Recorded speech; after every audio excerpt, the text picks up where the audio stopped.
years ago. Ми почали говорити про це з нашою командою десь близько 4 років тому.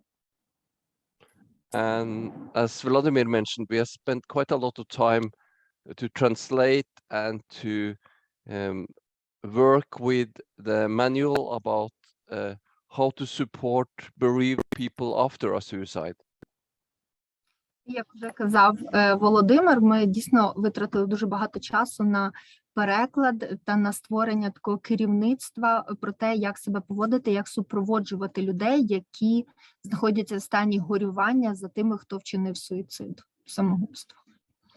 And hopefully I will be able to make a visit to Kiev in the end of March, and we can spend time face to face and work with this subject.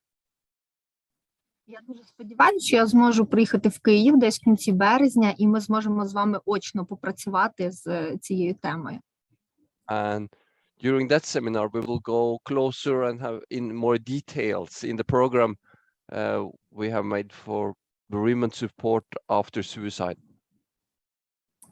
І тоді в цьому вебінарі, і тоді ми більш глибше торкнемося теми, як супроводити тих, хто знаходиться в горюванні стосовно когось, хто вчинив самогубство. And my plan today is that we go on for 45 minutes and then have a break.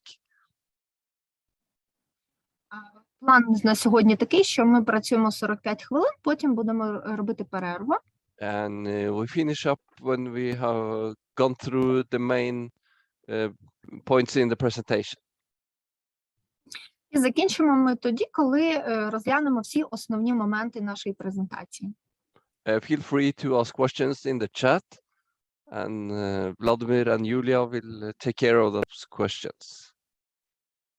Будь ласка, задавайте питання в чаті, а Володимир і Юлія потурбуються про ці питання, щоб на них була відповідь. And I think I start to share my presentation.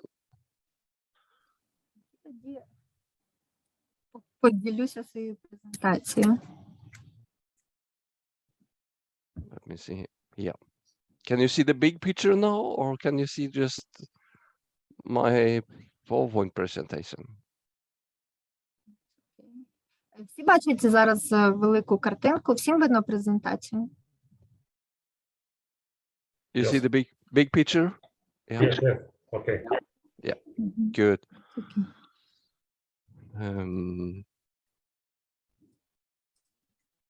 Let me see. Yeah, because when we talk about suicide, it's a complicated process with a lot of different aspects from a professional point of view. Коли ми говоримо про самогубство, це такий процес, який має дуже багато різних аспектів, якщо дивитись на нього з професійної точки зору. And they are connected together one way or another. І всі ці аспекти тим чи іншим шляхом пов'язані між собою. So we can talk and we can work with suicide prevention and how we can support people and take care of people in difficult life situations.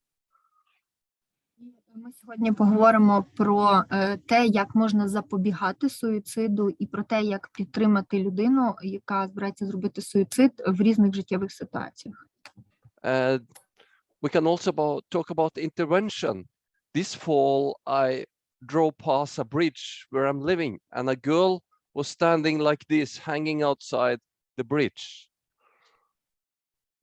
І що сказати про такий випадок, тобто почалась моя робота з суїциду з того, що там, де я мешкаю, я спостерігав таку картину, коли дівчина стояла на краю моста, перевісившись через міст, через перила моста.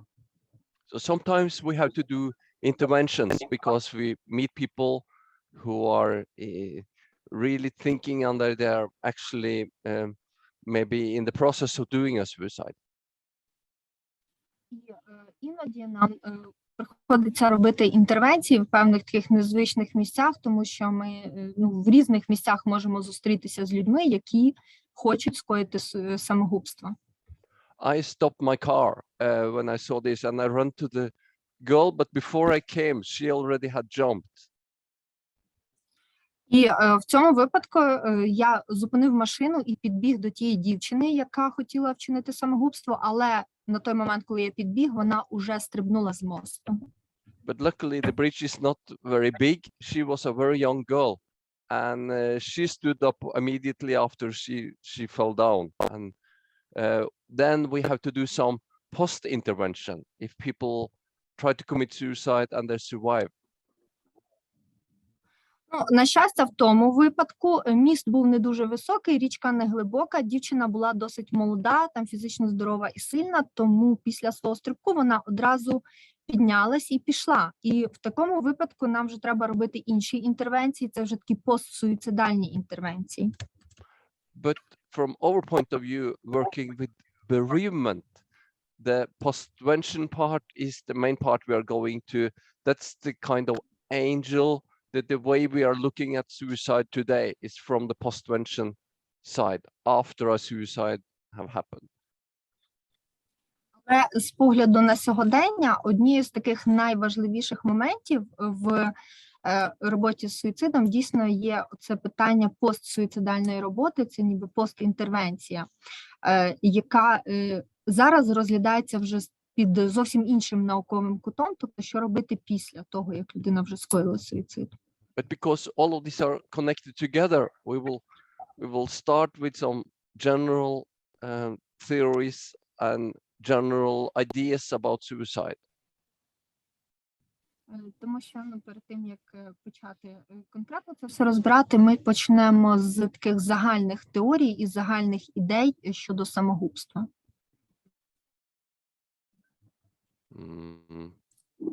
Can you see the change on my PowerPoint? Всі бачать, що слайд змінився на презентації? I see. You can see that I'm changing? Yes.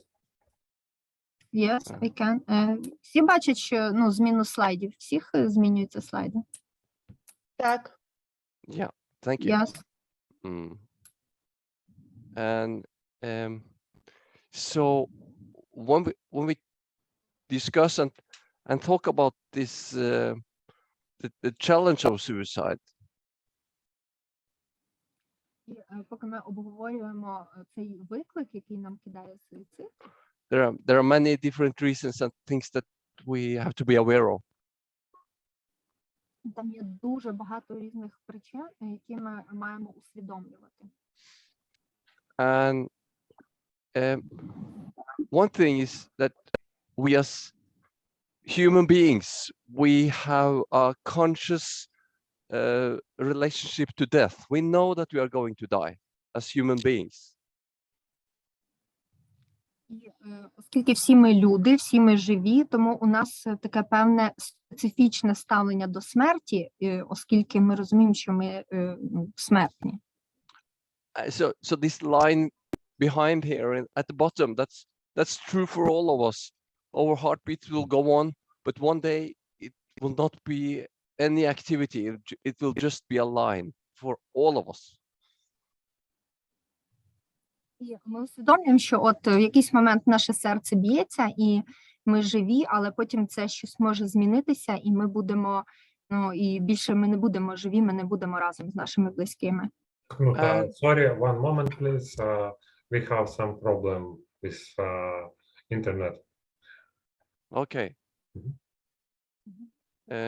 Do you have an idea For a what we moment, could... and then I will, Knut, I will leave you for a moment, and then I will come back, but from another device. So Okay. I will So come back in a moment. we take 5 minutes break then? No, it's only one moment just to change a device. Okay. Thank Okay. you.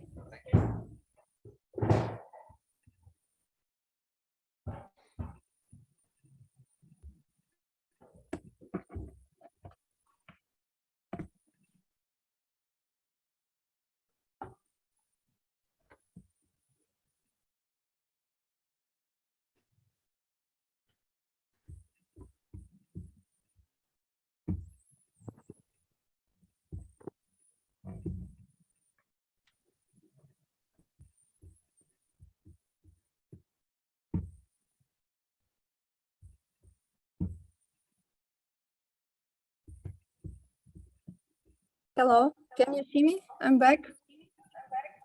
Let's go to go. We can hear you. Okay. There is some feedback, but I think that's will be okay.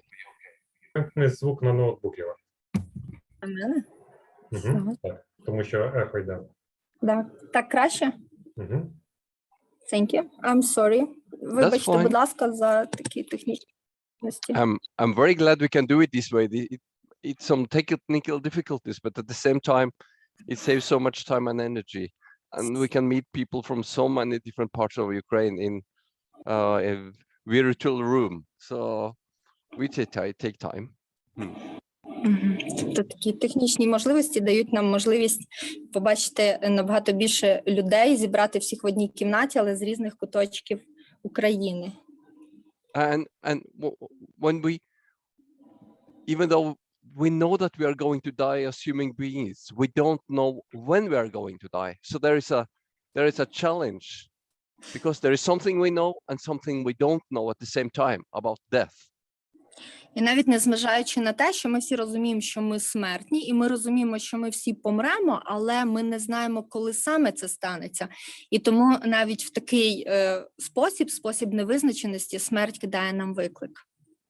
And I guess some of you have read and worked a bit about this theme, know that there is a lot of theories if animals also commit suicide. І я думаю, що багато з вас знайомі з цією темою, з темою самогубства, і читали певну літературу, і знаєте, що серед тварин також зустрічаються самогубства. And this is very unsecure. So the only thing we know is that suicide is an act that we can do as human beings, and we can do it because we are human beings. І це таке дуже питання, яке нас зацікавлює, в якому ми дуже любопитні, тому що ми робимо самогубство, тому що це такий свідомий акт наш, як свідомих людей, як Homo sapiens. And during the last year, there have been more and more focused that working with postvention, working with the people who have experienced suicide, that's a very good way of suicide prevention. І останні роки було встановлено, що робота з такими постсуїцидними людьми, які вже зробили суїцид, мали спробу суїциду, що робота з ними є дуже ефективною в моменті запобігання суїцидів. The researchers, it seems like people who have experienced suicide in their personal surroundings, they get an idea or an understanding that this might be a possible way to solve difficult problems. І люди, які в своєму оточенні мають когось, хто вчинив самогубство, у них може виникати така ідея, що самогубство, в принципі, може бути таким шляхом, в який можна вирішувати різні проблеми. So doing bereavement support and supporting people who have experienced suicide is a very good way of preventing suicide at the same time. І підтримка людей, які знаходяться в тяжкому горюванні за тими, хто зчинив самогубство, або з тими, хто вже мав самогубство в своєму житті, спробу самогубства, це дуже хороша робота, дуже важлива у моменті запобігання подальшим суїцидам. And I've been working at a bereavement support center close to Oslo for 17 years now. І я працював у центрі підтримки тих, хто знаходиться в горюванні, який знаходиться неподалік Осло протягом 17 років. And I have met so many families, so many children, adolescents and adults who have experienced that someone in their family had committed suicide. І я працював з дуже великою кількістю дітей, дорослих, підлітків, тих, хто знаходились в горюванні, тому що хтось із їхніх родичів вчинив самогубство. And these families, they are very different. І ці родичі, вони знаходились в дуже різних станах. Some families, they are very open and they share openly about the difficult situation and what they have been through. І деякі сім'ї, вони були дуже відкриті у обговорюванні цієї ситуації, вони охоче обговорювали, що відбулось, і те, через що вони пройшли. other times it's a really challenge because the adults, if it's a family with children, for instance, the adults, they don't want us to tell the truth to the children, what have happened. Але з іншого боку, це теж дуже великий виклик, особливо для дорослих, тому що якщо, наприклад, є сім'я, де є дорослі і діти, то дуже часто дорослі не хочуть говорити дітям всю правду. So they make very simple explanations, for instance, that his heart stopped, or say something that's it's not wrong, but it's that it's not telling the truth about what happened. І дуже часто вони вдаються до таких занадто простих пояснень. Ну, наприклад, говорять просто там його серце зупинилось, от чи там він там пішов від нас, там просто не говорять, там він полетів від нас, просто не уточнюючи, що саме сталося, так зовсім так розпливчасто. And we know that suicide is not a problem just regarded to different nations. This is a global problem of health. Але ж ми знаємо, що самогубство – це не є проблема, яка відноситься до якоїсь певної нації. Це така глобальна проблема загальнолюдського здоров'я. It's more than 1 million people that commit suicide every year. That's a huge number of people. І щороку приблизно 1 мільйон людей вчиняє самогубство, і це насправді дуже багато людей. And about 1 to 2% of all different kinds of death are because of suicide. І близько 1% усіх смертей становить саме самогубство. And more people die by suicide than war and violence altogether. І через суїцид взагалі загинуло людей більше, ніж у війнах чи внаслідок якихось актів насильства разом взятих. We also know in very many different nations, suicide is one of the most common way of death amongst young people and adolescents. І ми знаємо, що серед багатьох народів суїцид є однією з найбільш розповсюджених причин смерті серед підлітків і юнацтва. And this last line is also something we have to really open our eyes, that 85% of these deaths, they happen in countries with middle income countries or poor countries.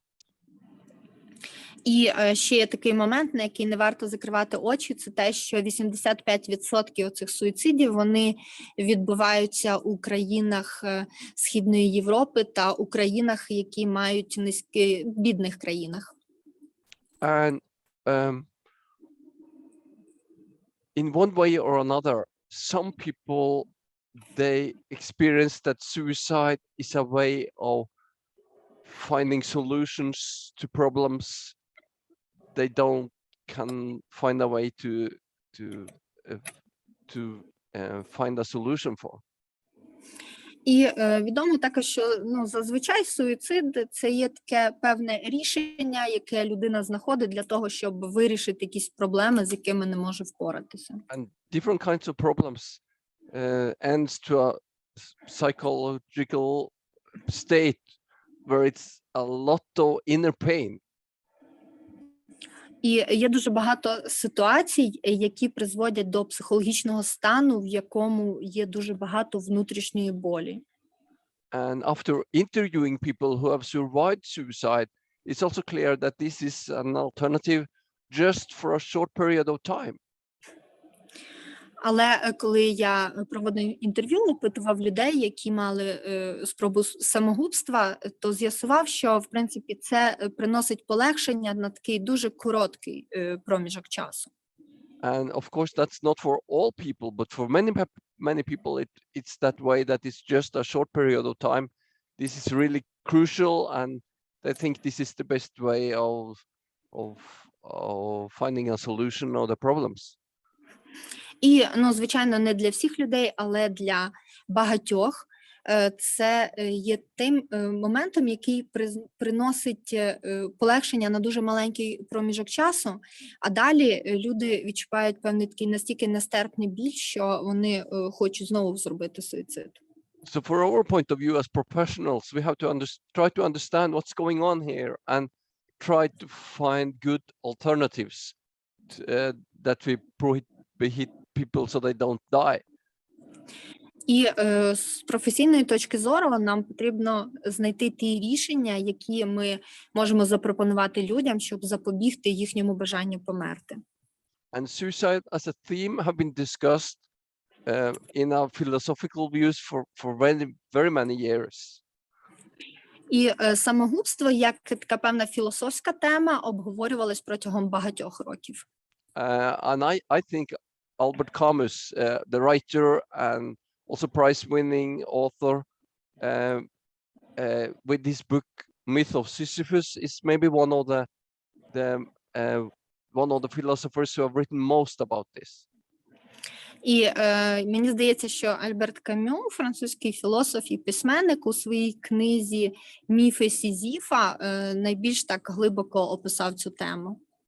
And in this myth of Sisyphus, it's the main idea of this myth is that life is without meaning if we don't make it meaningful ourselves.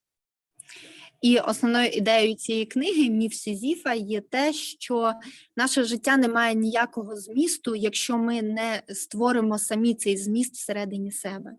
And maybe I've heard about this myth because Sisyphus, he was forced to pull a big stone up and roll it up to the top of a mountain. Ну, можливо, ви чули всі цей міф. Він про те, що Сізіф, йому необхідно було котити вверх великий камінь на вершину гори. And then the stone, Сорі, Кнут. Оль, скажи Кнуту, що ми бачимо перший слайд, а не шостий. Knut, we don't see the changing at your PowerPoint. We still see only the first slide, so maybe you should change it. thank you very much. I can try to find another way of sharing here so we can see. Yep. Let me find you and share screen.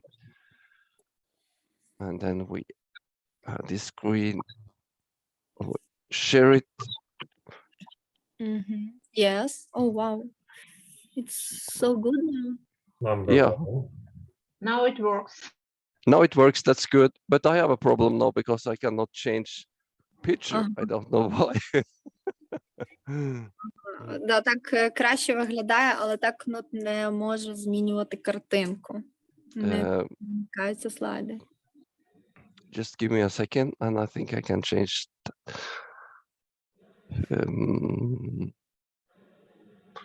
screen and then Look, I can show. yeah, maybe that's better, Vladimir. Thank you. Yeah, Так. thank you. So should we go 2 pictures back so they can just have a brief? Пролистати назад всі слайди, чи тут зупинимося? Як хочете. Yeah, you can see the pictures. This is the heartbeat. I guess you've seen it. And then the next picture is about the article. Значить, на цій картинці ви можете побачити це зображення серцебиття, яке потім припиняється. На наступному слайді там є інформація про статтю, в якій висвітлені суїциди. And the next picture is about the situation in the world. And then we have the maze as the last picture here. So you can go on, Vladimir. We see the second picture. У нас все ще картинка з серцебиттям. Бо далі там ще картинка, на якій зображена ситуація в світі по суїцидам. От, і далі вже через одну наша остання тема. Воно щось так не хоче демонструвати. Давайте ми ось так. Так, виднося всім? Да. Спробуйте листати наступ. Так, о, супер. Yeah, and we can take the next. That's the maze, and then the next again. Here we are. Thank you, Vladimir. So if we take the next picture, it's a question that's very often is coming up when I meet people who have experienced suicide. And that's the question of why. So you can take the next picture, Vladimir. Да, і перегорніть, будь ласка, наступний слайд, і на ньому ви побачите, що основним питанням, з яким я звертаюся, яке хочеться почути від людини, яка створила самогубство, це є питання «чому?». Very often when I meet people, it's this big why. Why did he do this? Why did this happen to me? And why didn't he tell us anything? It's so many whys coming up. І в основному, коли я працюю з людьми, то є дуже багато оцих величезних «чому?». Чому саме він це зробив? Чому це сталося саме зі мною? Чому мені нічого не сказав? І оцих чому їх насправді дуже багато. Because for the most of us, suicide is not natural. It's a very unnatural way of dying. Тому що для більшості з нас самогубство – це щось таке неприроднє, це найбільш неприродній спосіб померти. And many of us, we train and we exercise and we eat healthy food and we do everything we can to have a good life and live a long life. Тому що більшість з нас роблять фізичні вправи, тренуються, їдять здорову їжу і роблять все для того, щоб прожити здорове і довге життя. And also in the medical point of view, or from a medical point of view, or in the medical world, all the time we are doing new steps and we do things that can help us so people can live longer. І тому що з медичної точки зору ми щоразу робимо якісь певні кроки для того, щоб покращити наш стан і для того, щоб змусити людину жити довше і довше. So for many people, this is just a big why, because we are struggling so much as human beings, just to survive and to find the best way of living. І от тому для більшості людей є дуже багато питання «чому?», тому що в основному ми боремося дуже сильно за те, щоб жити довше як істоти, як людські істоти, для того, щоб жити краще і довше. I met a family last week and they had a son who committed suicide and he wrote a letter before he died. А на минулому тижні я зустрічався з сім'єю, у яких був син, який чинив самогубство, але перед смертю він написав листа. And they say in one way it's a bit helpful because at least it can give us some answers of some of all the whys and questions we have. І ця сім'я сказала, що насправді це дуже добре, бо це дало їм певні відповіді на питання, це перекрило хоча б деякі їхні питання «чому?», і також дало їм деякі пояснення, чому він це зробив, тому це трошки їх полегшило, їхнє сприйняття. But we know that very many people committing suicide, they don't write any letter, goodbye letter, and the family and the people around, they have no answers. Але я також знаю дуже багато випадків, коли людина, яка чинила самогубство, не написала цього прощального листа, і тому сім'я перебуває в таких значних запитаннях, чому це сталося. And when very many people coming to my office, they start to think and they are looking for answers. Is this depression? Is it bullying? Is it because he was lonely? Was it a heartbreak? Is it economical situation who did this? It's so many things coming up. І тому більшість людей, які приходять до мене на консультацію, вони в процесі починають шукати дуже багато відповідей, чому це сталося. Чи це сталося через депресію, чи, можливо, через булінг, чи через самотність, чи через розбите серце, чи з якихось економічних питань. Тобто, чому взагалі це відбулося? Yeah, and some people, maybe it's because they lose their honor or feel that life is without meaning, or they feel just left behind the rest of the society, or maybe they are seriously ill, and that's why. Але деякі шукають відповіді і знаходять відповіді, що, можливо, це було через те, що людина відчувала себе поза межами суспільства, людина втратила якийсь сенс життя, втратила відчуття самого себе, людина втратила сенс свого існування і відчула себе непотрібною. І от часто тому. And the family I met last week that experienced their son committed suicide, they have a very high level of grief. І сім'я, про яку я говорив, з якою я зустрічався на минулому тижні, чий син вчинив самогубство, вони знаходились на дуже високому рівні горювання. But I know that when time is going, it might be that I also feel a kind of anger. Але я також знаю, що пройде певний час, і вони можуть відчувати щось таке більш подібне до злості. Because suicide can also be a kind of provocation. We are struggling so much, we are doing everything we can to survive, and then you just commit suicide. Тому що самогубство може бути таким певним викликом, що ми ж так сильно боремось за якість і за тривалість життя, ми стільки всього вкладаємо в те, щоб вижити, а ти просто взяв отак і вчинив самогубство. So many people can experience a strong feeling of anger or that they are really provocated because they are working so hard to get things together and to get finding ways, the best ways that things should function. And then you just commit suicide. І дуже багато людей дійсно відчувають таку злість, тому що це є дуже велика провокація до них, якби таке провокативне питання, що я так сильно старався, щоб все було добре, там скласти всі речі докупи в правильному порядку, щоб все життя відбувалось хорошо і правильно, а ти просто береш і вчиняєш самогубство.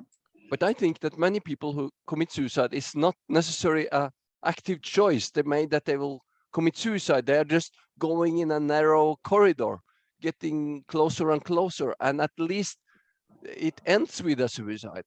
But that's not what they were thinking in the beginning, that they should end their life. But that's the end of the story in one way. Але я знаю, що більшість людей не мали суїцид як своє таке певне активне рішення. Вони ніби йшли по такому вузькому коридору, крок за кроком наближаючись до нього, і самогубство це було просто в фіналі, в кінці цієї історії, їхньої історії, але самогубство не було тою думкою, з якою вони починали. And you can take the next picture, Vladimir, because this is from an article, quite new article about mental health and suicide in Ukraine. І зараз на слайді ви бачите статтю, це стаття нова, досить стаття про стан ментального здоров'я людей в Україні.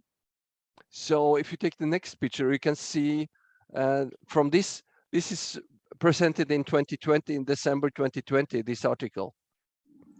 І на цьому слайді зараз ви бачите рівень самогубства в Україні. Це те, що відображено в тій статті. Ця стаття була видана в грудні 2020 року. And here we can see how many people amongst 100,000 people that commit suicide. І тут ви бачите по областям, скільки людей у відношенню на 100 тисяч населення, в якій області вчиняли самогубство. And we can see that the numbers, they are quite different from different parts of your country. І можна побачити, що ситуація дуже відрізняється в різних регіонах вашої країни. And some places it's quite much higher than in Norway, where it's about 13 people for 100,000.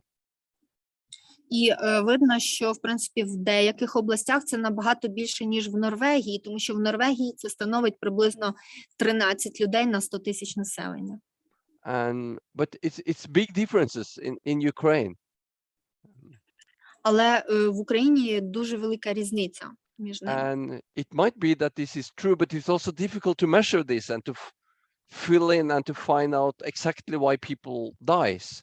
So it's also an error regarding how we do this and how we report people who have experienced suicide. Але також є дуже великі труднощі в тому, щоб відобразити правильно ці дані, тому що дуже багато є запитань, чому саме люди вчиняють самогубство, чому є це така певна помилка, і щоб правильно підрахувати, не помилитися ці відсотки, і правильно відобразити, чому є така різниця в різних регіонах. I am just finished now working with a family whose mother died in a traffic accident. І я зараз закінчую роботу з сім'єю, де мама загинула в дорожній автокатастрофі. And this happened in the midst of a tunnel. Sorry, can you repeat it? It happened in a tunnel. in the midst of a tunnel. Yeah. І це відбулося всередині тунеля.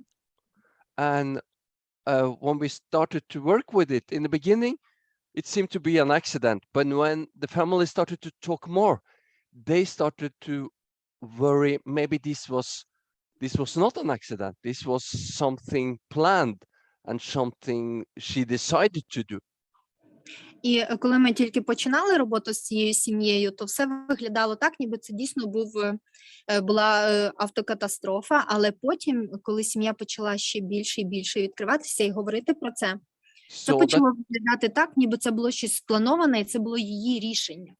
So sometimes it's very difficult to find out, and it's very difficult to know exactly what happened. Тому дуже часто дуже важко дізнатися, що насправді сталося, і дуже знати, що було насправді. And if we take the next slide, Ola, you will soon get your question. I see your hand.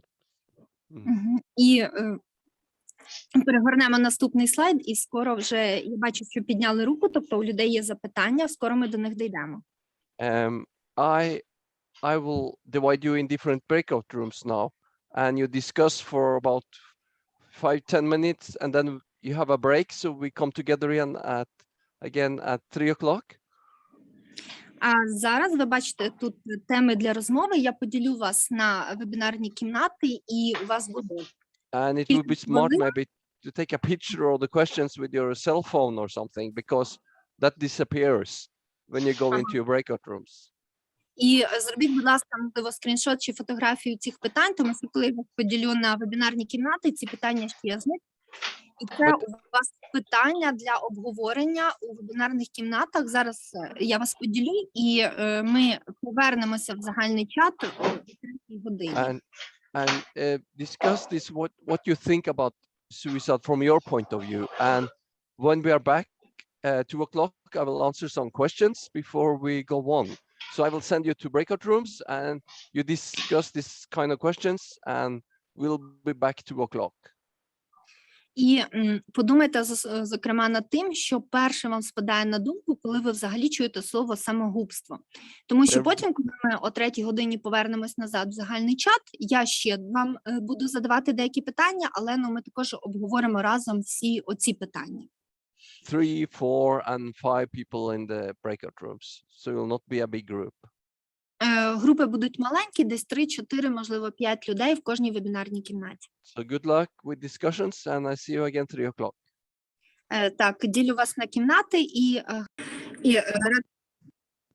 радий, що всі повернулися. Думаю, ми можемо продовжувати наше обговорення. І перш за все, хотів би з вами обговорити ті питання, які я до вас ставив на слайді, а потім поговоримо про ті питання, які у вас піднімалися в групах. So first, is it any questions or comments on the things that I've been talking about?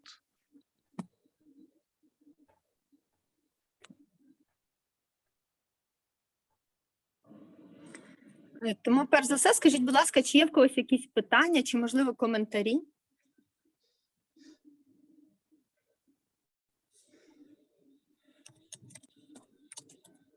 Ну, насправді було прохання показати ще раз слайд з тією статтею, чи може там просто посилання на неї поділитися. Could you please show once again that picture with the article, or maybe you can give us a link where we can read this article? Yeah, Vladimir can show it, and I can also send you a link.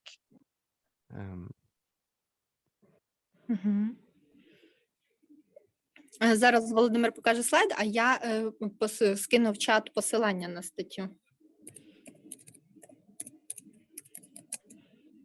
Дякую дуже. Thank you. Good. Is it more questions or comments? Ще є питання?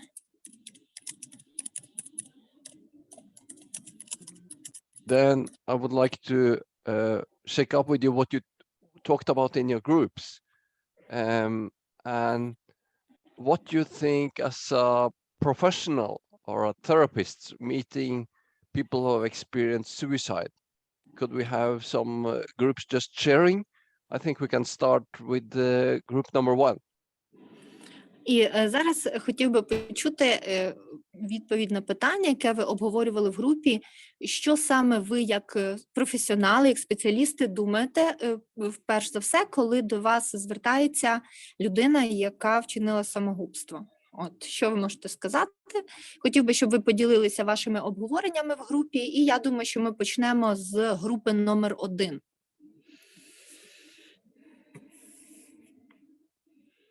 Хто був перший, в кого була ця веб-кімната номер 1? Поділіться, будь ласка. Ми були Thank you. Ми були в кімнаті номер 1, і я можу одразу перейти на англійську мову, чи мені спілкуватись українською, а ви будете перекладати? Я не знаю, чи всі володіють can speak англійською, Russian. тому так, що так перекладати, вам зручніше. Добре.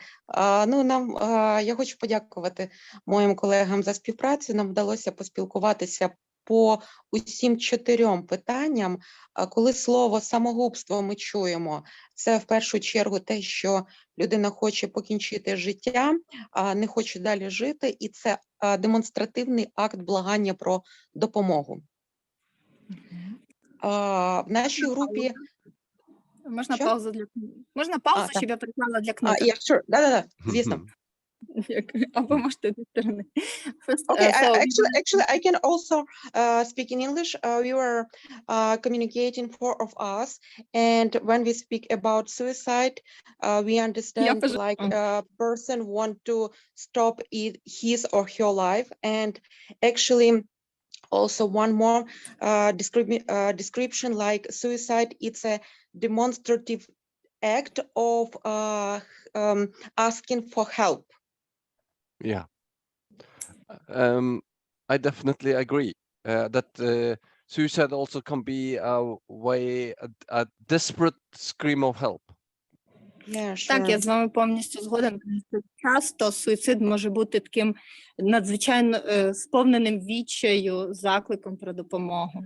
And that's a very big challenge at the hospital we're working. It's a very big hospital with 10,000 people employed. І це був дуже великий виклик для тих, хто працював в лікарні, там, де я працював. Там було приблизно 10 тисяч працівників. And every day people are coming in, and it's a big question. Is this a really attempt to commit suicide, or is it just a big cry for help? От, і тому щодня у нас виникало питання, чи це була дійсно спроба закінчити життя, чи це був просто такий значний крик про допомогу. So I really agree with you, Tamara. I Thank think you. it's both, yeah, and it's an important point. Yeah. Тому так, Тамара, я з вами повністю згоден, і я вважаю, що це дуже важливе питання. According to the second question, if some of us were connected with some cases with suicide, and it was 4 people in our group, and unfortunately 2 of us have some cases with suicide and suicide attempts in our families. Yeah. Тамара, пробачте, а можете ще на українській мові? Так. В нашій групі було 4, і 2 з нас, на жаль, мають певні випадки, які пов'язані з спробою суїциду та завершеним суїцидом.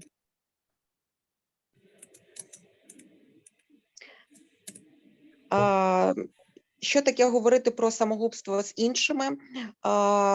По-перше, в нашому суспільстві ця тема є доволі такою якоюсь віктимізованою і більшій ступені замовчується. І якщо хтось якось стикається з суїцидом, то все ж таки, ніби очі долу і намагаються не приділяти цьому належної уваги.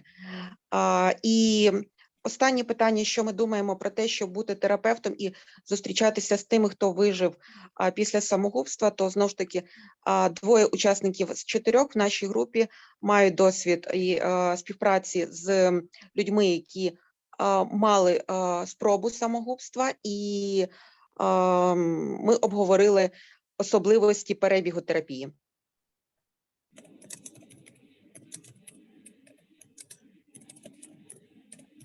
Well, and according to the third and fourth question, we were speaking about how to speak with people about suicide. And in our Ukrainian society, unfortunately, this topic is not very like pleasant, and people prefer not to speak about it.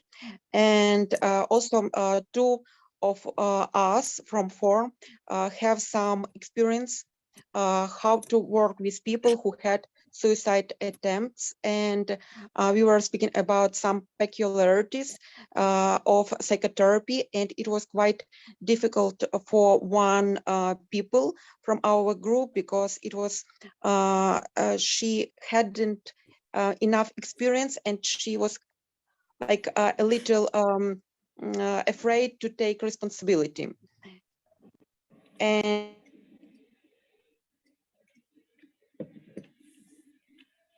And also another person is working with suicide now too.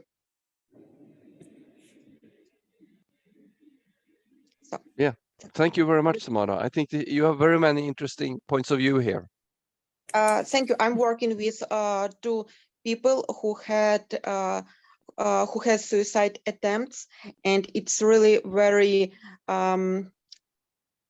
responsible, very emotional, and at the same time very useful work with such patients. Thank you. Thank you, Tamara. And you have very many interesting points. Oh, So, yeah. I'm smiling now. Thank you. Maybe you can translate, Ulla. І я працюю з двома людьми, які вчинили самогубство, але вони є дуже відповідальними, дуже емоційними, і працюю над тим, щоб ніби полегшити їхнє життя. Yeah, and I recognize very much of what you are saying. Так, мені дуже відгукнулося більшість того, що ви сказали.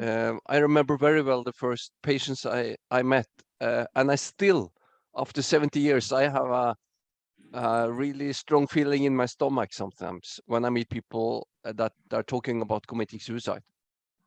І я ще й досі дуже так добре пам'ятаю своїх перших клієнтів з суїцидом, з якими я працював, і навіть пройшло вже 17 років, але і зараз навіть ще, коли я згадую про це, то мій шлунок трошки стискається, і зараз також все ще, хоча я стільки років працюю, також важко починати працювати з людьми, які говорять про вчинений суїцид. So as a professional, this is nothing I get used to. Тому як професіонал, тобто це ніби не те, до чого я звик. And we conducted a seminar in Kiev 2 years ago for professionals working with suicide. And we saw that very many professionals had experienced suicide in their surroundings, but they haven't talked much about it. Я пам'ятаю, як 2 роки назад я вів семінар в Києві. Це був семінар для спеціалістів, які працюють з людьми, які вчинили суїцид, і більшість з них, переважна більшість з них, мали в своєму оточенні людину, яка вчинила самогубство, але переважно вони не хотіли про це багато говорити. So I think that's a challenge as well, to find good places where we can share our experiences and talk together. Even though we are professionals, of course, it is always doing something with us when we are in these situations. І тому я думаю, що це також становить великий виклик для самих себе, щоб знайти безпечне місце, там, де можна поговорити про це відкрито, де можна обговорити ці теми, і це також те, що необхідно нам, як спеціалістам, для того, щоб ніби допомогти собі. Is it someone from room number 2 that would like to add something or have more things they have talked about? Можливо, хтось з веб-кімнати номер 2 хотів би поділитися чи думками про ці питання, чи іншими думками.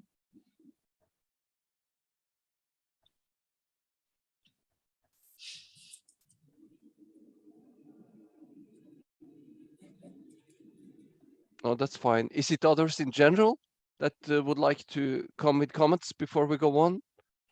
Добре, тоді в цілому з усіх уже не по кімнатам, а хтось хотів би, можливо, поділитися якимись думками чи ідеями, перш ніж ми підемо далі по презентації. I'd like to share just one observation that how different we have been.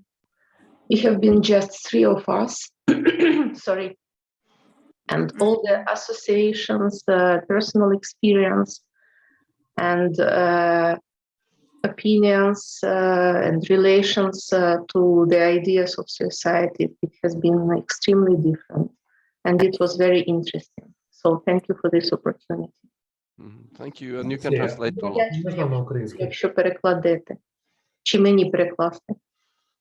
Як хочете, давайте я перекладу. Я би хотіла поділитися своїм спостереженням того, наскільки ми були різні. Нас в групі було 3, але ми всі ми настільки відрізнялися одна від одної. Наші асоціації, особистий досвід, думки, відношення до суїциду були дуже різні, навіть між нами 3. І це було дуже цікаво, і дякую, Кнут, за такий цікавий досвід. Yeah, I think this difference is very important to emphasize because families and situations are very different. Так, дякую, що це відмітили. Я вважаю також, що різниця – це те, на що дуже варто звертати увагу, тому що в різних сім'ях дуже різні ситуації. I met a family not long time ago which father, he hanged himself in a tree in their garden. І нещодавно я працював з родиною, де батько повісився на дереві в їхньому саду. And the mother, she found him. А матір його знайшла. The children came back home very short after they have taken him down. І діти повернулися зі школи дуже короткий період після того, як його зняли з дерева. And the first thing the son, he was 8 years old, did was he got a saw and he cut down that branch of the tree where his father hanged himself. І першим прийшов 8-річний синок, школяр, і він бачив, як відрізали оцю гілку, на якій батько повісився. And then when they came to my office, even before they came into the room, the youngest sister, she was 6. She started to talk. І коли вони прийшли в мій кабінет, то першою людиною з них, яка почала говорити, це була молодша сестричка, їй було 6 років. I was helping her taking off her jacket. Вона сказала, що я допомагала знімати з нього піджак. And she put her arms like this and looked at me because I was on my knees, so I could see directly into her eyes. І вона отак руками показувала, як вона знімала цей піджак, і дивилась прямо мені в очі, а я перед нею стояв на колінах, щоб бути на одному рівні, тому я бачив цей вираз обличчя. And then she said, I know why we are here. My dad took a rope around his neck so he couldn't breathe, and that's what we are going to talk about today. І вона сказала, а я знаю, чому ми тут. Ми тут, тому що мій тато зав'язав навколо шиї вірьовку і не міг дихати, і ми прийшли сюди, щоб сьогодні про це тут поговорити. So some families, they talk very openly about what have happened. Тому деякі родини, вони дуже відкрито говорять про те, що сталося. But as I mentioned, in other families, they don't want to talk about it or to share anything with the others in the family. And that's a challenge for us as professionals. І, як я вже казав, інші сім'ї можуть взагалі не хотіти про це говорити і не говорити взагалі, намагатися не говорити про цю ситуацію. І це також певний виклик для нас, як для професіоналів. A while ago, a boy called me and asked if he could come and meet me together with his mother. He was 17 years old. Одного разу мені зателефонував хлопець і попросив про зустріч, щоб піти на зустріч разом з матір'ю, і хлопцю було 17 років. And he came into the office together with his mother. І він прийшов в мій кабінет разом з мамою. And I said that I'm going to tell you a bit about our bereavement center. But before I start, is it something you would like to share or something you would like to say? І я сказав, що проходьте, будь ласка, зараз я вам більше розкажу про наш центр роботи з горюванням, але перед цим, можливо, є щось, що ви би хотіли сказати, чи чим ви би хотіли поділитися. And we have sofas in all our offices. it's very interesting to see where people sit in a sofa. And here the mother was on one side and the son was on the opposite side of the sofa. І у нас є диванчики в усіх кабінетах, кругом є диванчики, і тому дуже цікаво спостерігати, як саме клієнти розташовуються на цих диванчиках. Так от в цьому випадку мама сіла на один диванчик, а син сів навпроти неї на інший диванчик. And then he pointed at his mother and said, Mama, when can I trust you again? You have lied for me since I was 10 years old. І син сів навпроти неї, так показав на неї пальці і сказав: мама, коли я знову зможу тобі довіряти? Ти брешеш мені від мого 10-річчя. His father committed suicide when he was 10, and his mother said that his heart stopped. In one way, that's right. Can you please repeat it? I'm sorry. His father died when he was 10 years old, and his mother, she said, your father died because his heart stopped. And in one way, that's right. І його батько помер, коли йому було 10 років від суїциду, але мама сказала, що серце твого батька зупинилося. Ну, з одного боку, це, в принципі, було правдою. And then the boy now, when he was 17, he was in a big party together with his family. Але коли хлопцю було вже 17, він був на великому сімейному святкуванні. That was 2 weeks before he met at my office. Це було за 2 тижні до того, як ми зустрілись в моєму кабінеті. And his uncle had been drinking a bit too much wine. І його дядя випив забагато вина.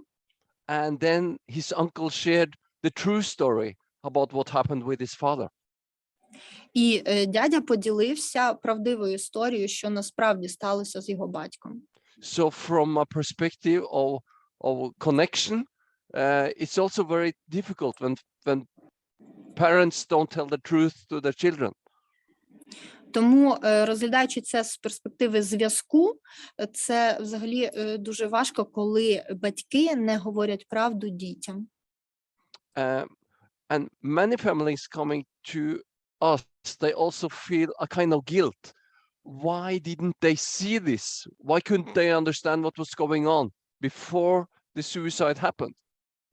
І дуже багато сімей до нас приходять з певним таким почуттям провини, з питанням, чому ми це не побачили, чому ми не зробили нічого, щоб цьому запобігти. And then we can have the next picture, Vladimir. І зараз перейдемо до наступного слайду. I have this picture at my office. І ця картинка висить у мене в кабінеті. This is from Barcelona.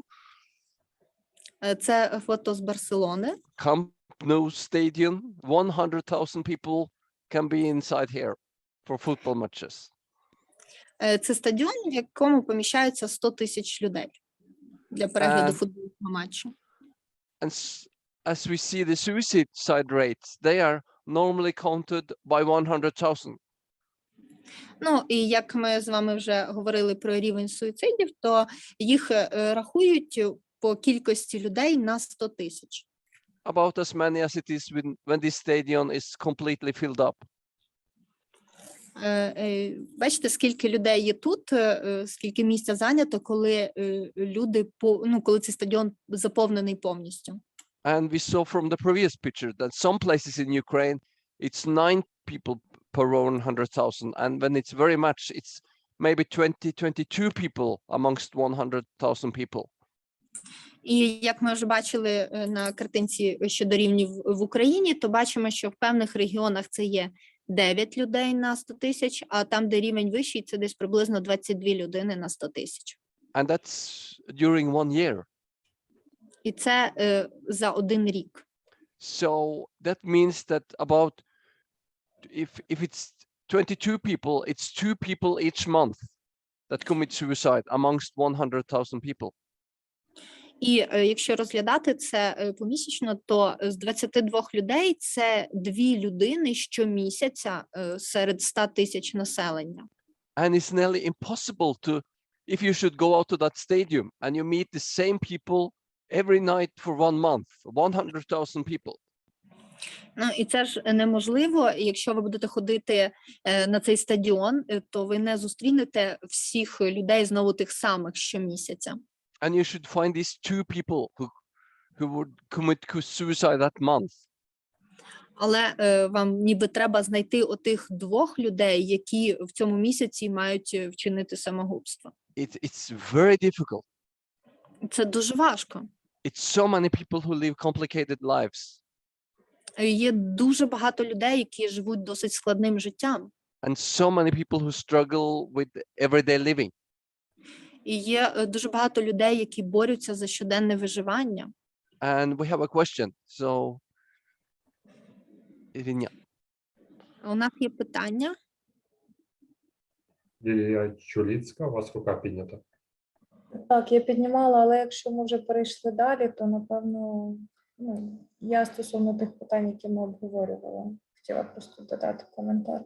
Можете уточнити, або я уточню англійською, я просто українською для всіх говорю. Якщо ні, ми рухаємось далі, то я не буду коментувати. I hold my hand because I had something to say about the previous question, about those questions that we were discussing in breakout rooms, but as we are going far, so maybe... Yeah, but feel free. We are here for you. So come on. Окей, thank you. Так, я коротко насправді хотіла би додати. Я сподіваюся, що ремонт не завадить, не зашкодить. У мене тут наді мною сусіди роблять ремонт. Власне, я просто хотіла сказати, що у мене близької людини був суїцид, і це сталося десь близько 8 років тому. І це все одно, так чи інакше, при тому, що я пропрацювала, це пройшла, але ось тут, коли я ділилася в групі, це все одно викликало в мене тривогу. Тобто тема дуже сенситивна, і говорити про неї треба, але важко. Я не знаю, як ви будете зараз перекладати, чи я ще буквально пару речень. Можна тоді зараз, щоб, в принципі, Добре. Well, in my surrounding, I have a very close person who committed a suicide, and it was 8 years ago. And even though I worked it out, but still in this discussion, when we were talking about it, it really rise up my anxiety. So I think that it is very sensible topic, but we should to talk about it. We should discuss it, but it's very hard to discuss this topic. Yeah, and come on, Yeah, давай. and one more thing, that що насправді в нашому суспільстві дійсно є якась певна табуйованість. Тамара про це говорила, стереотипізація, і тому, можливо, якось причина, бо ми говорили, чому людина вчинила, а я задавалася питанням, чому я не говорила про це з іншими людьми, окрім як, можливо, в родині, тому що мені здавалося, що через оці стереотипи і табу люди знецінювали б цю мою близьку людину, а я водночас не вважала так. Ось мені здається, що важливо говорити про це, щоб такого не було, прибирати ці стереотипи, щоб ми могли і культуру мовчання порушувати в цьому випадку. And as it was mentioned by you and also previous speaker and Tamara, I know that in our society, the topic about suicide is really taboo, and it is surrounded with a lot of stereotypes. So thinking about this, my close person who committed a suicide, I was thinking not mostly about why did he did it, but also about why didn't I spoke about it with some people. Well, I discussed it probably only in my close family.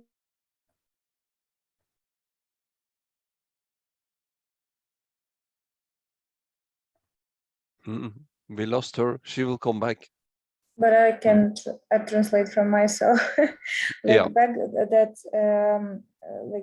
is because of the stereotypes and taboos in our society. I didn't want to talk to anybody about that because I understood that I valued it and perceived it in another way. Like I didn't think that the person was weak or something bad, he committed something bad.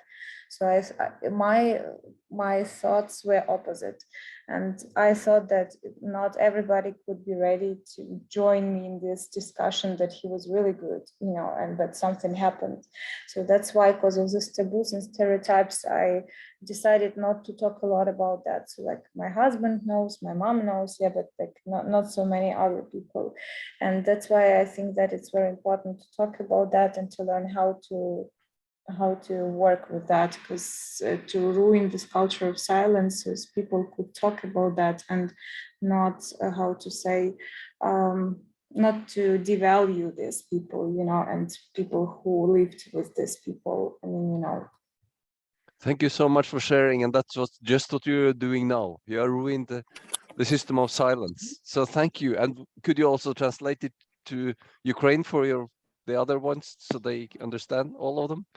Because this is very important. Okay. I'm sorry, do you hear me? Can you see Yeah, me? we can hear you. Ольга, Yeah. так, я якраз переклала те, що я казала, тому поки ви Ага. Бо так як зв'язок я був. бачу, я не можу зрозуміти, що відбувається, ніби ж не це я Все гаразд, так. Я просто говорила, перекладала англійською, ну, Мгм, попросив я ще раз наголосити на тому, що дійсно дуже важливо говорити про ці речі, щоб руйнувати культуру тиші, тобто якось змінювати ситуацію, говорити про ці речі, щоб це не негативізувалося і не засуджувалося, а щоб ми говорили відкрито про це. Yeah, and I think this is very natural. This feeling of guilt and shame and unsecureness, that's natural even in an open society, and even more in societies where this not is discussed. So I think it's a very important subject you are raising here. Мгм. І так, дійсно, дуже часто люди відчувають певну провину з цього і не можуть це обговорювати, тому дуже важливим є піднімати цю тему на різних рівнях суспільства, і це дуже важливо, щоб це було обговорено і проговорено. So thank you very much for sharing. Ми дуже дякую, що поділилися. And it's also this situation I'm talking about. That's for many people who have experienced a suicide that I think, or they wonder afterwards, what couldn't I have done? Shouldn't I have seen what was going on? І так як я працюю з багатьма людьми, які мають в оточенні людей, які вчинили самогубство, тому знаю, що у них дуже багато є питань до себе, ну, на кшталт, що я зробив, чому я це не бачив, чому я не зміг якось допомогти прийняти в цьому участь. And that depends a bit on what kind of perspective we have, so then we can change to the next picture. От, і це залежить від того, які перспективи далі ми бачимо, і можемо перейти до наступної картинки. Because to think about committing suicide is very normal. Тому що взагалі думати про те, щоб вчинити самогубство, це дуже нормально. Life is not perfect for any of us. Тому що життя недосконале у кожного з нас. And for some of us, life is really hard. А у декого з нас життя насправді дуже важке. So very many people think about committing suicide or just giving up or ending, or that it could be silent or anything like that. І тому насправді дуже багато людей думають про те, щоб здатися, щоб вчинити самогубство, щоб якось завершити це все, чи от в такому ключі. And Nietzsche, he said that this was a kind of a therapeutic function in itself, just thinking about suicide. І Ніцше казав, що це певна така терапія себе, терапевтичний вплив на себе, думати про суїцид. That thinking about suicide could be a kind of comfort and could help him through many very difficult nights. І думки про суїцид його заспокоювали і допомагали йому протягом багатьох темних ночей. So very many people are into that idea during their lifespan. Тому ця ідея взагалі приходить до дуже багатьох людей на протязі їхнього життя. But if we look at the numbers, it's really very, very few who commit suicide. Але якщо ми подивимось на цифри, то дуже мало людей, які вчинили самогубство. We can fill this big stadium and we have to pick them out, and it's very difficult. І ми можемо зібрати цей величезний стадіон і постаратися виділити їх серед всіх, але це буде дуже важко. And a theoretician working a lot with suicide called Schneiderman, he have been discussing and working on this problem. I'm sorry, who was working? Schneiderman. Schneiderman is, yeah, you can see it in down in the text at the bottom there. It's Schneiderman. Шнайдман, він дуже багато працював з людьми, які мали спробу самогубства, і тому дуже обізнаний в цій темі, він дуже багато думав взагалі про цей процес. Because about 70% of those who commit suicide, when we look back, we can see that they have sent a kind of forewarning or given us a sign that maybe they would commit suicide. Тому що якщо дивитися в минуле, тобто з тим, що передувало самогубству, то 70% людей, вони кликали на допомогу, вони подавали певні знаки небезпеки, вони якось показували нам, що вони потребують допомоги.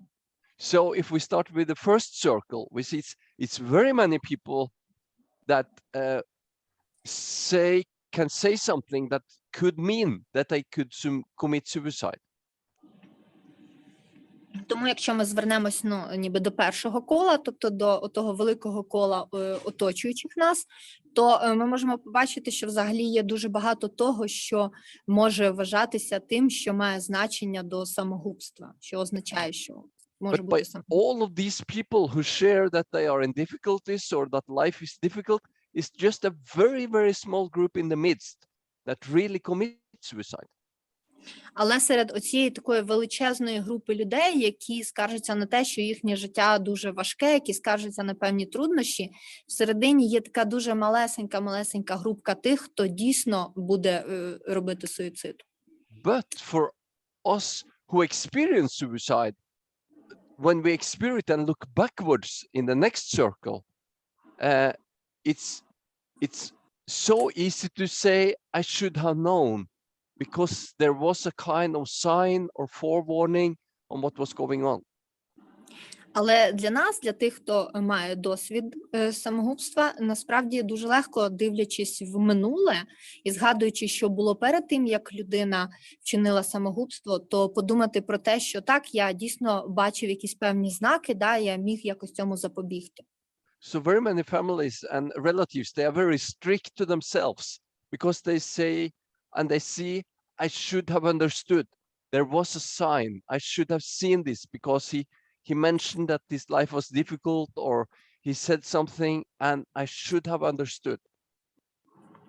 І тому дуже багато сімей є, де люди дуже суворі самі до себе, які говорять про те, що так, дійсно, я ж бачив ці знаки, він подавав мені знаки, він часто говорив про те, що життя дуже важке, він скаржився на щось, я повинен був це зрозуміти.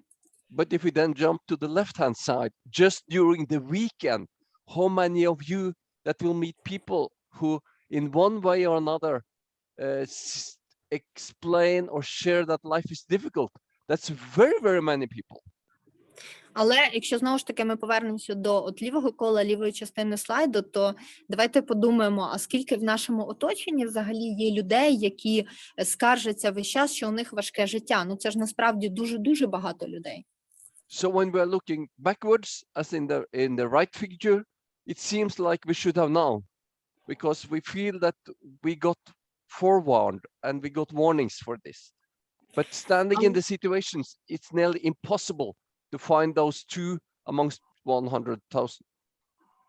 Але якщо ми знову повернемось до правої частини слайда, такого погляду на минуле, то все виглядає так, ніби дійсно, ми все бачили, знали, мали це зрозуміти і щось зробити. Але насправді це дуже-дуже важко це відмітити, побачити і запобігти. But we know that there are something in our society that increase and decrease the level of suicide. And then we can take the next picture. Але також ми знаємо, що в нашому суспільстві є щось, що може підвищити чи знизити ризик рівня самогубства. І тому давайте перейдемо до наступного слайду. I guess you've heard about Goethe, this German author who wrote a lot of books. Я думаю, що всі ви чули про Гьоте, такий німецький автор, який написав багато книжок. And his first success was about the book was named The Young Werther's Suffering. It's written in the text from 1774. Але його перша така книжка, яка була успішно видана і широко відома, це була книжка про страждання юного Вертера, яка була видана в 1774 році. And when Goethe wrote this book in 1774, he wrote the book very quick. I think he spent 3 weeks or something writing the book. І коли Гьоте писав її в 1774 році, він написав її дуже швидко, буквально щось там за 3 тижні. And I think it took even shorter time before the book exploded and got very popular. So many people wanted to buy it and read it. Але пройшло ще менше часу до того, як ця книга просто вибухнула в народі, і знайшлось дуже багато людей, які хотіли мати цю книгу, які хотіли купити цю книгу. And this book was about this young man dressed in yellow trousers and a blue jacket. І ця книжка була про цього юнака, одягненого в жовті штани та синій жакет. And he had fallen in love with a girl that got married with someone else. І він закохався у дівчину, яка вийшла замуж за іншого. And Goethe describes how he takes his gun and shoots himself in the book. І Гьоте описав, як цей юнак страждав за дівчиною і застрелив себе. Він це описав в книжці. And after this, they are not sure, but at least 2,000 young men, maybe more, committed suicide by shooting in their head. І після виходу цієї книжки приблизно 200 юнаків, ну десь так, а може навіть і більше, вчинили суїцид шляхом самозастрелення в голову. The book was a kind of recipe for many young men that felt the same feelings like Goethe wrote about and thought that this was maybe a good idea of ending the difficult situation they were in, and they committed suicide by shooting themselves with a pistol. І ця книга Гьоте, вона стала для цих юнаків таким ніби рецептом позбавлення себе від життєвих труднощів. І ці юнаки зрозуміли, що так можна справитися з усіма труднощами свого життя, просто застреливши себе пострілом в голову. So we call this the Werther effect. Тому ми це називаємо ефект Вертера. Because of the name of the young Werther. And many young men, they were dressed in blue jackets and yellow pants, and they didn't commit suicide, but very many people committed suicide as well because they read that book.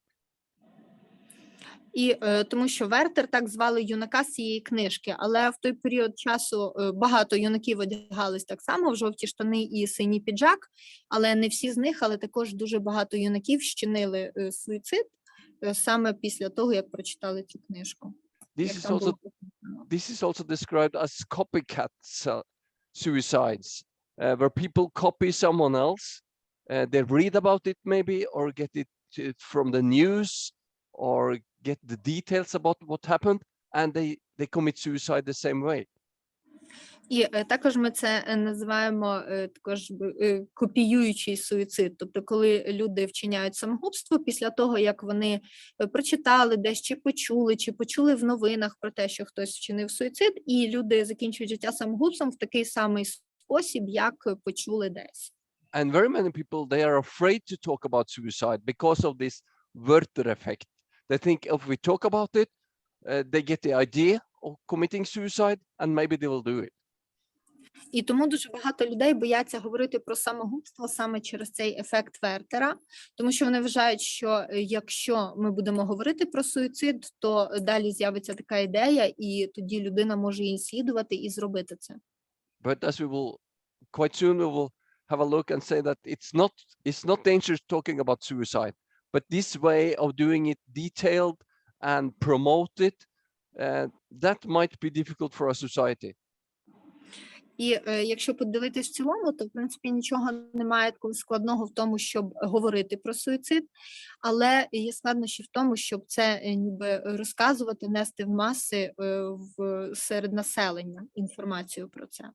So the Werther effect is famous people and things are described in details, and other people think this might be a good solution and they commit suicide the same way. Тобто ефект Вертера в основному проявляється в тому, що коли якісь знамениті люди в деталях детально описують, як саме хтось чи вони вчинили суїцид, і тоді більшість пересічних громадян, знаючи це, і деякі люди розцінюють це як покрокову інструкцію для того, щоб полегшити своє життя, і в такий самий спосіб по тій інструкції вчиняють самогубство. The opposite effect is called the Papageno effect. Papageno from Mozart, this magic flute that Mozart wrote, opera. І протилежний ефект Вертера є ефект Папагена, тобто ефект ловця птахів з опери Моцарта «Чарівна флейта». Yeah, and this man that was catching birds called Papageno, he was in a bad state. Він ловив птахів, його звали Папагено, і він мав дуже важке життя, він був в дуже важких умовах. But what happened with Papageno was that he shared with his friend that his life was difficult, and they started to come with different solutions.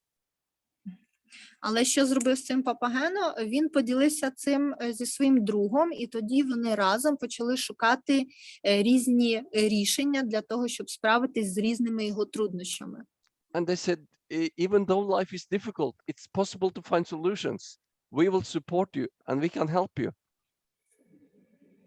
І вони прийшли до висновку, що незалежно від того, скільки в тебе є в житті труднощів, завжди до них можна знайти певні рішення, і є той, хто може допомогти тобі.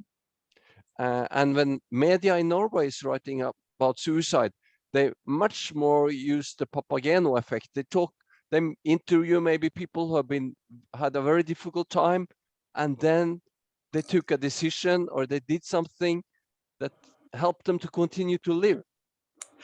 І в Норвегії зазвичай люди живуть якби за ефектом Папагено. Вони шукають якісь виходи, якісь поради, і вони врешті-решт знаходять якісь рішення, які дають їм змогу жити далі. And in Norway, we work very hard to get the suicide rates down.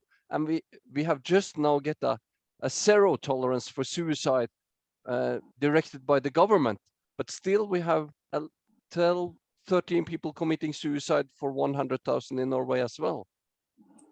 І ми в Норвегії взагалі дуже важко працювали над тим, щоб знизити рівень суїциду серед населення, і, в принципі, досить такий невисокий, близько нуля рівень толерантності цього у держави. І незважаючи на те, наскільки ми багато в це вкладаємо, все ще є приблизно 30 випадків на 100 тисяч в рік.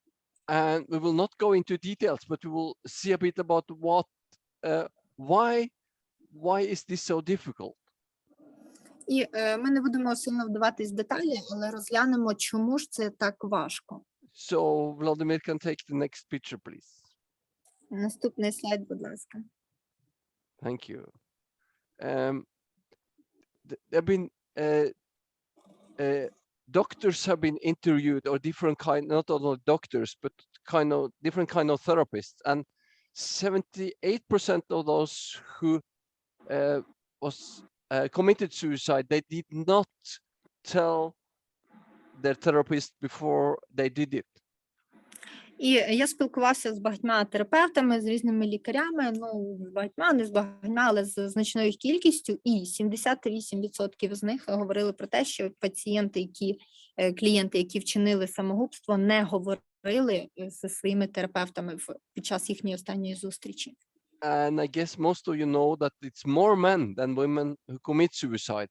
Even though many women try to commit suicide, men are those who die. І я думаю, що ви знаєте, що в основному більше чоловіків, ніж жінок, які вчинили завершений суїцид. Жінки більше роблять спроби суїциду, але чоловіки більше мають завершеного суїциду. And they have been discussing why don't people talk about suicide when they think about it. І також ми говорили про те, чому люди не говорять про самогубство, коли вони про нього думають. And you can see the list here with different points. І на цьому слайді можете бачити список різних моментів, чому не говорять. That they don't want to be prohibited, or it's a kind of weakness, or suicide is a sin, or it's taboo, or people think I'm crazy. It's a lot of different stuff. Вони не говорять, тому що бояться бути зупиненими, чи бояться, що це буде розцінено як сильна слабкість, чи будуть знати, що це є гріх, чи тому що це тема табуйована, і взагалі є дуже багато моментів, чому люди про це не говорять. The police will pick me up and send me to an institution. Or, Є страх, що поліція мене зловить і відправить до відділку. or that it's not possible. No one can help me. Або що це взагалі неможливо говорити, тому що ніхто не здатен мені допомогти. And some people also say it's impossible them to describe their own feelings. А деякі люди говорять, що неможливо описати їхні почуття. I met one of those girls last year just before Christmas, and she had tried to commit suicide before she came to my office. І згадую також двох дівчат, з якими я спілкувався ще десь перед Різдвом, і от одна з них мала спробу суїциду перед тим, як прийшла до мене в кабінет. She was 21, and her father died when she was 16. Їй було 21 рік, а її батько помер, коли їй було 16. She had never talked about the feelings regarding the death of her father. Never. І вона ніколи не говорила про свої почуття, які стосуються смерті батька. And when we start to get to know each other, it was very clear that she had no place inside herself to deal with difficult things. She had no words. She didn't know what to say, and she didn't know how she should handle difficulties. І коли ми почали з нею знайомитися ближче, то я почув, що у неї немає всередині безпечного місця. В неї немає ніде всередині себе того місця, за допомогою якого вона могла би якось підтримувати себе, справлятися з життєвими труднощами і йти далі по життю. Тобто немає нічого всередині неї. And one night she called me private. I was back here in my house where I'm now. І одного разу пізно ввечері вона зателефонувала мені особисто. Я тоді вже був у себе вдома, де я і є зараз. And she said, I will not tell you where I am, but I'm at the way to where the train is crossing the area where we are living now, where I'm living. І вона сказала, я не розкажу вам, де я зараз, але я зараз іду в напрямку того місця, де поїзд проходить через наше місто. I don't know how to handle all these difficult feelings in my life. Тому що я не знаю, як далі нести в собі всі ті важкі почуття, які в мене є в житті.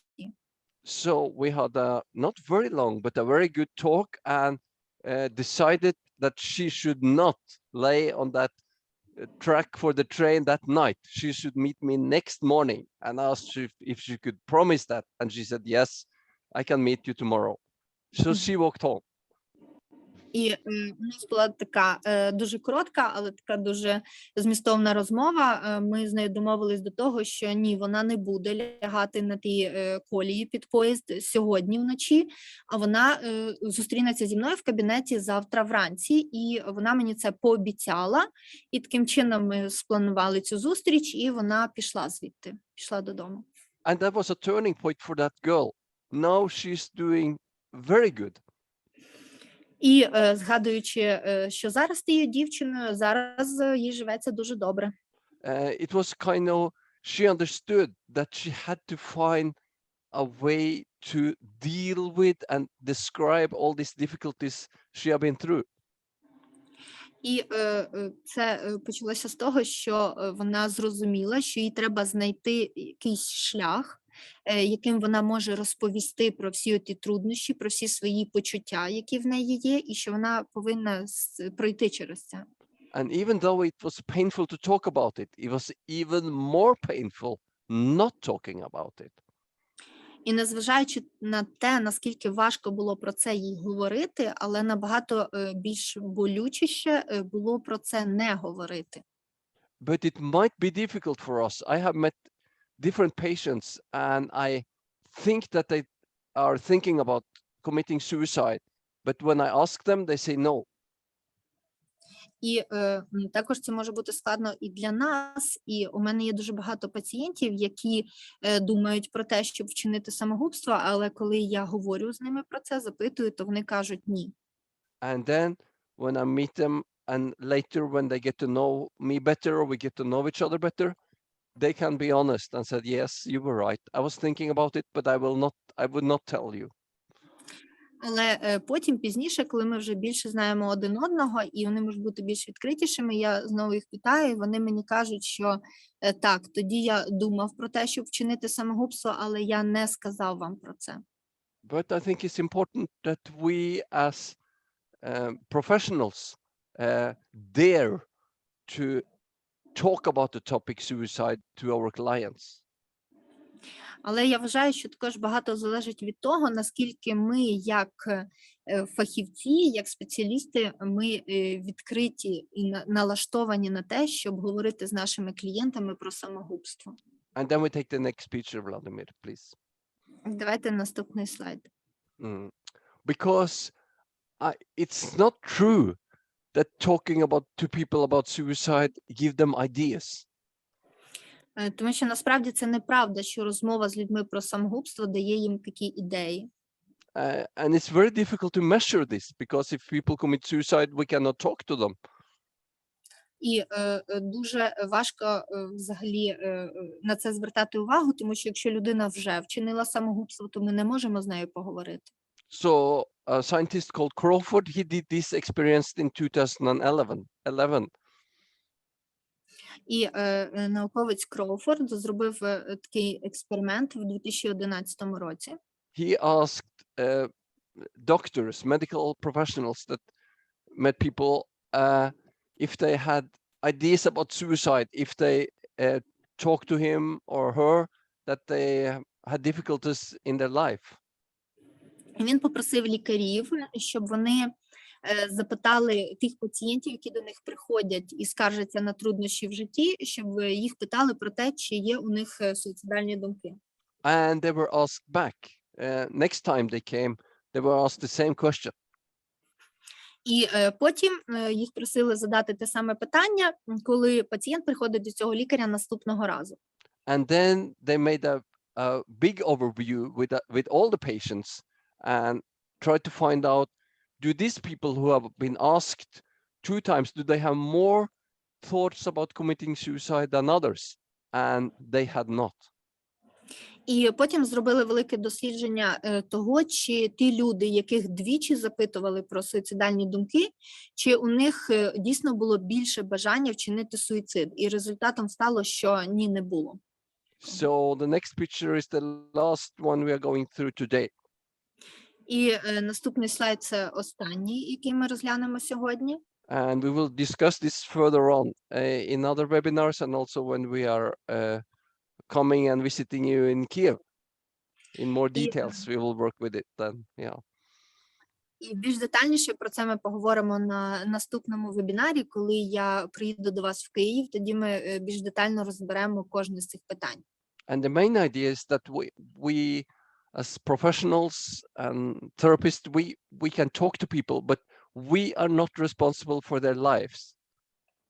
І основна ідея для нас, як терапевтів, полягає в тому, що ми можемо говорити з людьми про суїцид, але ми не несемо відповідальності за їхнє життя. And when you are going to talk to people, tell them first why you want to talk about this theme. І коли ви будете говорити з людьми на цю тему, перш за все, скажіть їм, чому ви хочете з ними поговорити на цю тему. So I can, for instance, say, I am really worried about you. What you are talking to me about now makes me really worried. And I want to be honest with you. Are you thinking about committing suicide? I ask very directly. Я зазвичай кажу так, що я дуже прямо питаю, що я дуже хвилююсь за вас, і ті речі, про які ви мені розказуєте, вони змушують мене переживати за вас. Тому я і питаю, чи при всіх цих складнощах не виникає у вас думок вчинити самогубство. And asking this question doesn't necessarily make it more difficult. Normally, it makes it more easy, or it gives the people an opportunity to get help. І в цілому зазвичай це питання не погіршує становище клієнта, а навпаки полегшує його, тому що це дає йому можливість звернутися саме за такою допомогою. And then we need to contact professionals that can support us if we need that. І далі нам варто сконтактувати з спеціалістами, які можуть підтримати нас, якщо нам це необхідно. And it's also a kind of idea that when we meet people who think about committing suicide, we are on one hand and we try to call them out and say, come to me, come to my place, don't do it. Or we can react quite strong when we meet people that have difficulties in this kind of situations. І це повинно виглядати так, ніби з одної сторони ми маємо людину, яка думає про вчинення самогубства, але ми повинні її закликати, там, іди до мене, іди на мою сторону, не роби цього. Тобто ми повинні перетягнути людину, яка думає про самогубство, на сторону того, щоб не вчиняти самогубство. So I'm standing here crying out, come to me, come to this place, come to life. I'm on the side of life and you are maybe on the side of death. So please come here. I'm saying that's Так, very easy. Я стою отут, з цієї сторони, і, можливо, я знаходжуся зі сторони життя, а ти знаходишся зі сторони смерті, але я гукаю тебе, йди до мене, іди сюди, йди на сторону життя, не роби цього. Іди до мене, і це може бути Instead легко. of walking and trying to meet the other person where the other person is and say, I understand this is very difficult for you. І, So I am moving emotionally towards that person instead of asking that person to meet me. I am moving emotionally toward that person. І я ніби емоційно йду до цієї людини, я не закликаю цю людину йти назустріч мені. Я сам іду до цієї людини, стараючись наблизитись до неї, щоб змусити її ніби бути коло мене. And that means a lot of patience and understanding if you are going to move emotionally and trying to help the other one and walk together with them to bring them back to the life. І тоді нам треба мати дуже багато терпіння і розуміння для того, щоб змусити людину піти з вами і перетягнути цю людину зі сторони смерті на сторону життя, щоб цю людину змусити йти з вами в сторону життя. I think it's also important that we try to motivate those who are in crisis and to seek help, and that they can get any kind of treatment that will be, we think, can be helpful for them. І також я думаю, що дуже важливим є мотивувати людину, яка знаходиться в труднощах, до того, щоб людина шукала допомоги, і мотивувати людину до того, що будь-яка допомога, будь-яке лікування буде хорошим. And if we are the helper, we need much more understanding and knowledge than what's been possible to give during the lecture today. І якщо ми будемо тими, хто допомагає, то насправді нам треба набагато більше знань і вмінь, ніж ми можемо отримати на цій сьогоднішній лекції. But I hope that this was a okay overview for you and a starting point working with this about suicide as a theme, and we will continue to work with that theme further on in the Institute of Health Psychology. Але я думаю, що це може бути для вас хорошим обзором і стати для вас тою відправною точкою, що ви вирішите співпрацювати із нами і долучатися до наших семінарів, щоб отримати більше інформації у співпраці з Інститутом психології. So thank you very much for attending. Тому дуже дякую всім за участь у семінарі. It's 4 o'clock and I send my word back to Vladimir.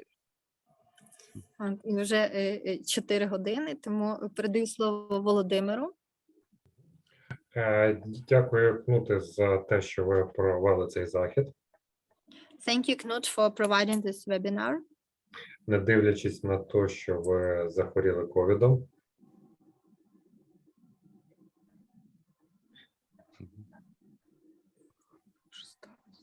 Так, Оль, переклади, будь ласка, не дивлячись на те, що захворів ковідом. I understand you, and I think your picture is frozen, Vladimir. So you can say it in Ukraine. Да, ми сьогодні вранці пробували Кнута відмовити від проведення цього заходу, але Кнут сказав ні. Я повний сили, я хочу поділитися знаннями. Ми сподіваємося, Оля чуть пізніше під'єднається. Так що ще раз дякуємо. Thank you, Knut. You're welcome. I'm happy to be together with you.